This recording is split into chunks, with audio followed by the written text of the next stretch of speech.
വിദേശത്ത് ജോലി വാഗ്ദാനം ചെയ്ത് പണം തട്ടിയെന്നാരോപിച്ച് യുവതിയുടെ വീടിന് മുന്നിൽ ഉദ്യോഗാർത്ഥികളുടെ പ്രതിഷേധം. വയനാട് പുൽപ്പള്ളിയിലാണ് ഈ സംഭവം. കേരളത്തിന്റെ വിവിധ ഭാഗങ്ങളിൽ നിന്നുള്ള 30ഓളം പേരാണ് പ്രതിഷേധവുമായി രംഗത്തെത്തിയത്. പുൽപ്പള്ളി ഇലക്ട്രിക് കവലയിലെ വീടിന് മുന്നിലായിരുന്നു ഉദ്യോഗാർത്ഥികളുടെ പ്രതിഷേധം.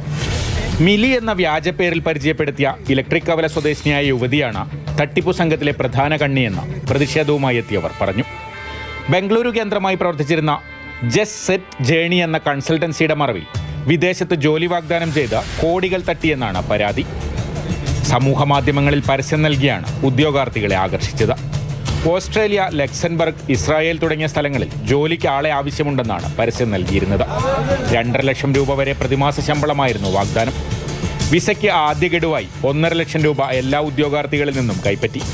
എന്നാൽ ഇതിനുശേഷം സ്ഥാപന നടത്തിപ്പുകാർ ഓഫീസ് പൂട്ടി ഫോൺ ഓഫാക്കി മുങ്ങിയെന്നാണ് പരാതി. 80ഓളം ഉദ്യോഗാർത്ഥികളുടെ പരാതി ബംഗളൂരുവിലെ രാമനഗർ പോലീസ് 6 പേരുടെ പേരിൽ കേസെടുത്തിട്ടുണ്ട്.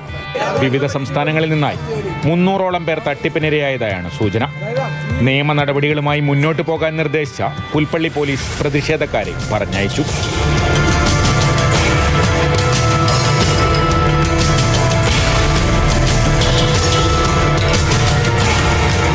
മാതൃഭൂമി ന്യൂസ്, വയനാട്.